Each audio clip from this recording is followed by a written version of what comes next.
Claude Sinayobye is among the 200 families that were relocated to the model village of Mbunganzeri in Rweru sector, Bugesera district. They were relocated from the island of Sharita in Rweru sector.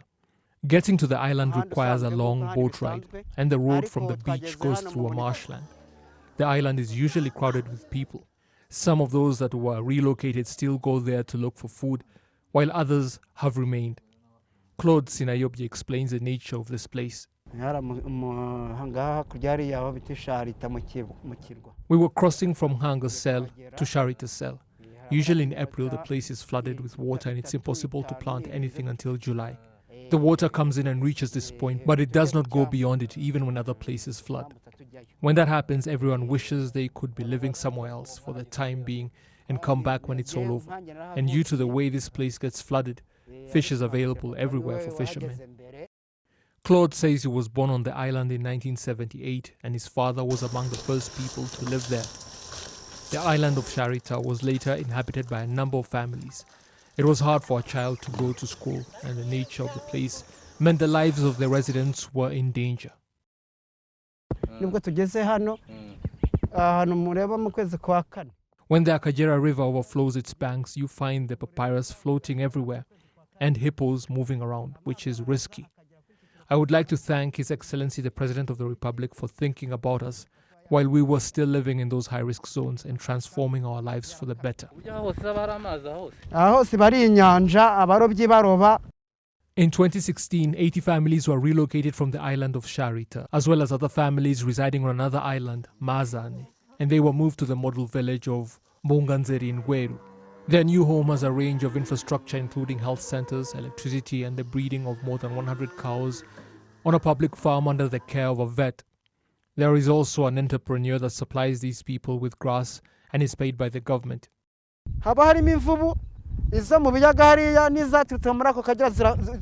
We vaccinate the cows about twice a year and give them vitamins to keep them healthy.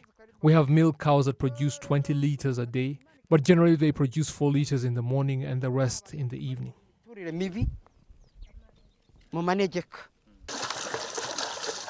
Some of the cows can produce as much as 150 liters a day.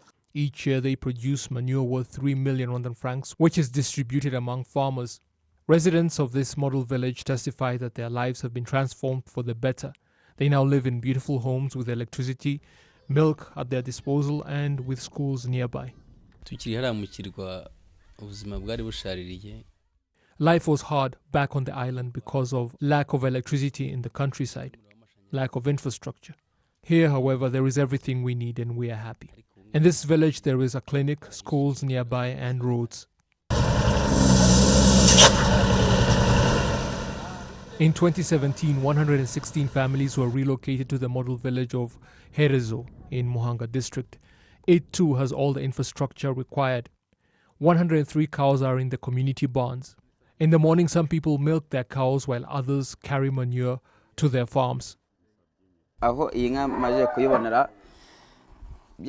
After getting this cow, I got out of poverty and was able to afford a book for my child, cooking oil, which means my life changed for the better. We have commercial centers near us, a nursery school where some of us deliver milk. Our children take porridge or tea in the morning and we get milk for our families and sell the rest. In Nyaruguru district, in Munini sector, on the hill of Nyembaragasa, which was renamed Nyarutarama, residents were relocated there from high-risk zones. We are happy with Munini's good hospital, with lights everywhere.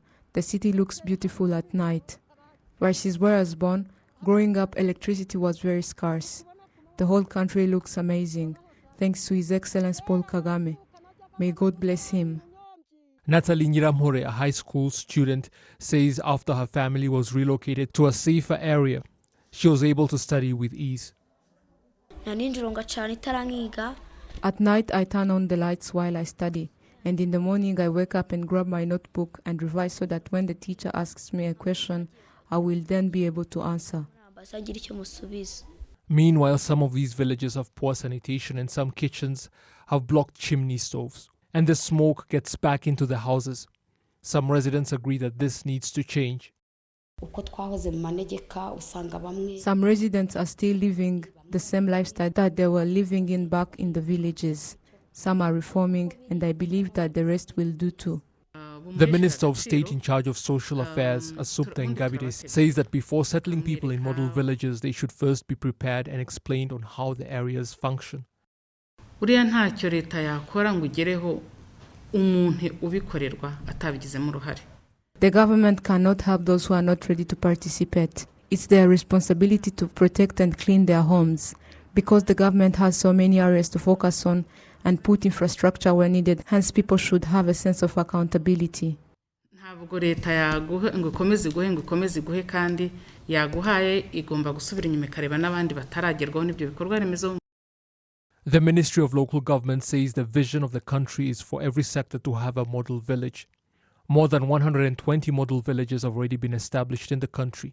5,182 families have been relocated to such villages. 28,000 people in total are now living in them. This story was translated by Jane Mutoni and read to you by Sarah Shinhori for Rwanda Television News.